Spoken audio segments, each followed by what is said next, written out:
Hello again, everyone. This is Jan from New York City, and my channel name is Jan from New York City Saves Money. Hey, welcome to Money Monday. Yeah. Hey, how's everybody doing today? Yes, I definitely want a nice, tall, hot cup of Joe. Thank you so much. A little bit of sugar and milk this time. How's everybody doing? I hope that everybody had a really nice weekend. Did you ever notice how quickly weekends go? Wow, you wake up, you turn around, and it's like, what? What happened?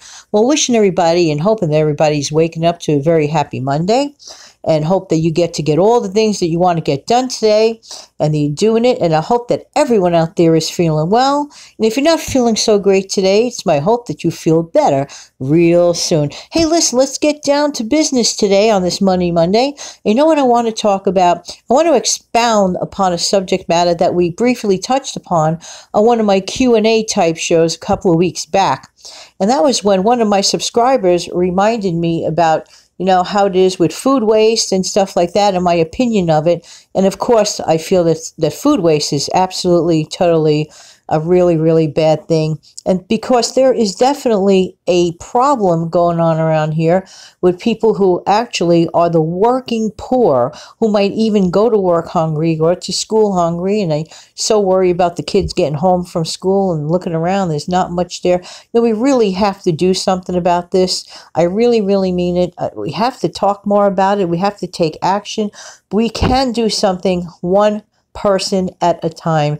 And those food banks, those food pantries are out there to help people, but they need replenishment, and they could certainly use our help. And if we could help in any sort of way, let's do it. No contribution is too small, okay? Just remember that. So I just thought I'd mention that at the beginning of this Money Monday show. Look in your pantries. If you have something extra you could give up, please do so. It's really a great thing to do. Okay, now we're talking about our own situations here at the moment.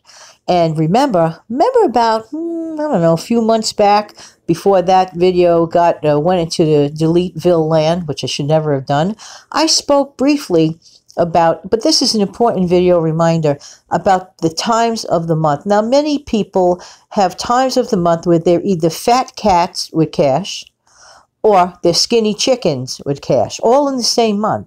And usually the fat cat time of the month is the beginning of the month when you're riding high, or beginning of your paycheck month, if you will, when you're at the beginning of riding high, and yes, the bird clock is going off again, and you have your funds available, and everything seems so grand and so rich. And then before you know it, 2 weeks into the month, you're like, what?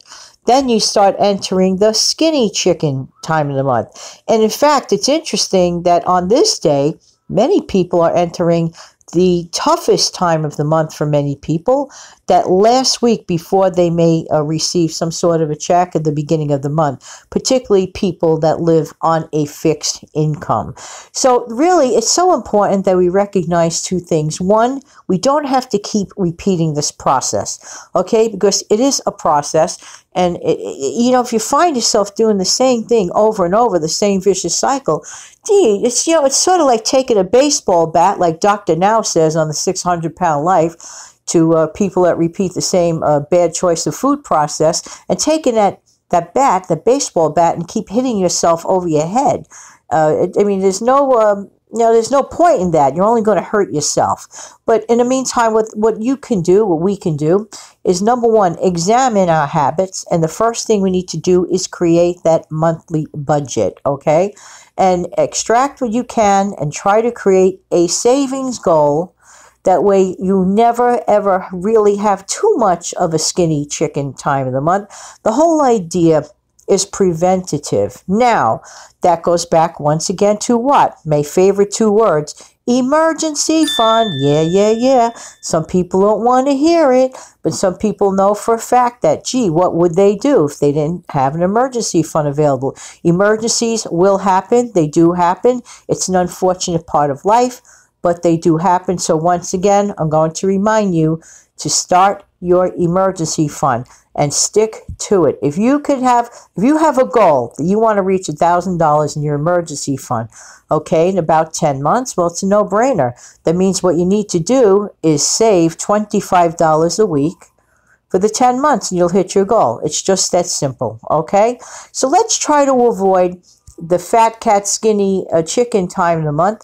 You know, it's like two extremes. But I did teach you the method on what to do should you go into any problems, which can happen to anybody because of unexpected situations. Now, very briefly, I'll just remind you of what you can do. Number one, in the beginning time and the fat cat time of the month, take advantage of all the sales that you could and stockpile them and consider those things your option for the skinny chicken time of the month when things are lean and everything is like a struggle.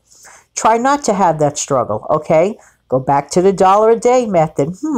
Maybe by that point in the month, you'll have at least a little bit of cash available to help your month go by that much faster. Avoid unnecessary expenses and examine your habits. Are you buying too many chips? Are you buying paper towels when you could use real towels? Are you buying bottled water when you could simply boil your own tap water if you don't want to get a filtration system? There are things that we can do. Instead of playing the role of the victim, let's become victors and be on top of the matter.